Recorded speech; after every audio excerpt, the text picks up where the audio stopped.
தேவனுடைய பரிசுத்த நாமத்திற்கு மகிமை உண்டாவதாக. இயேசு கிறிஸ்துவின் வார்த்தைகள் நம்பிக்கை ஊட்டும் வார்த்தைகள். ஆண்டவரின் வார்த்தைகள் எப்பவுமே நம்முடைய வாழ்க்கையில் நம்மை நம்பிக்கை ஊட்டுகிறதாக இருக்கிறது. உன் சுகவாழ்வு சீக்கிரத்தில் துளிர்க்கும். உன் துக்க நாட்கள் முடிந்து போகும். சஞ்சலமும் தவிப்பும் ஓடிப்போகும். உங்கள் துக்கம் சந்தோஷமாய் மாறும். சாம்பலுக்கு பதிலாக சிங்காரத்தை கொடுப்பவர், துயரத்துக்கு பதிலாக ஆனந்த தைலத்தை கொடுக்கிறவர், ஒடுங்கின ஆவிக்கு பதிலாக துதியின் ஆடை கொடுக்கிறவர், வெட்கத்துக்கு பதிலாக இரட்டத்தனையான பலன் கொடுக்கிறவர், இலட்சைக்கு பதிலாக மகிழ்ச்சியை கொடுக்கிறவர். உன் பெயரை பெருமைப்படுத்துவேன் என்று கர்த்தர் ஆபிரகாமுக்கு நம்பிக்கையாய் ஆசீர்வாதமான வார்த்தைகளை கூறி 7 ஆசீர்வாதங்களினால் ஆசீர்வதித்து ஆதியாகமம் 12:2 எப்படி பெருமைப்படுத்தினார். தன்னை ஆபிரகாமோடு இணைத்துக் கொண்டு நான் ஆபிரகாமின் தேவன், அது மட்டும் இல்லாமல் அவருடைய பிள்ளையும் ஈசாக்கையும் இணைத்துக் கொண்டு ஈசாக்கின் தேவன், பேரப்பிள்ளையும் இணைத்துக் கொண்டு யாக்கோபின் தேவன் என்று சொல்லுகிறார். கர்த்தர் மேன்மைப்படுத்துகிறவர்.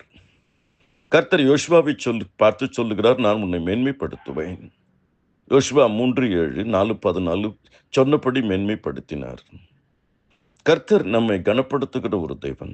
அவன் என் நாமத்தை அறிந்திருக்கிறபடியால் நான் அவனை கனப்படுத்துவேன். அவன் என்னை நோக்கி கூப்பிடுவான், நான் மறு உத்தரவு அவனுக்கு அருள் செய்வேன். ஆபத்தில் நானே அவனோடு இருந்து அவனை தப்புவித்து கனப்படுத்துவேன். கர்த்தர் தாவீதை கனப்படுத்தினார். சாமுவேல் தீர்க்கதரிசியை கனப்படுத்தினார். இன்றைக்கும் அவரை உண்மையாய் ஊழியம் செய்வதை கனப்படுத்துகிறார். கர்த்தர் நான் சந்தோஷப்படுத்துவேன் என்று சொல்லுகிறார். நான் அவர்கள் துக்கத்தை சந்தோஷமாக மாற்றி அவர்களை தேற்றி அவர்கள் சஞ்சலம் நீங்க அவர்களை சந்தோஷப்படுத்துவேன். எரேமியா 31:13. நான் என் ஜனத்தை தேற்றுவேன் என்று சொல்லுகிறார். என் ஜனத்தை ஆற்றுங்கள், என் ஜனத்தை தேற்றுங்கள். ஒருவனை அவன் தாய் தேற்றுவது போல நான் உங்களை தேற்றுவேன், நீங்கள் எருசலேமிலே தேற்றப்படுவீர்கள். நான் உன்னை திடப்படுத்துவேன் என்று சொல்லுகிறார். கர்த்தர் யோசுவாவுக்கு சொல்லிக் கொடுக்கிறார், பலங்கொண்டு திடமனதாய் இரு.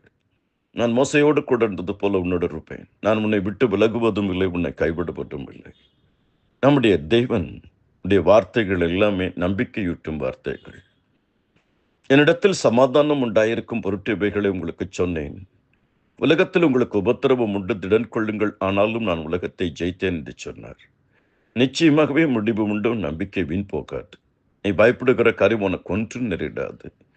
நீ வலதுபுறத்திலும் இடதுபுறத்திலும் இடம் கொண்டு பெருகுவாய். கர்த்தர் உன்னை வாளாக்காமல் தலையாக்குவார். கர்த்தருடைய கிருபைகளோடு இருப்பதாக.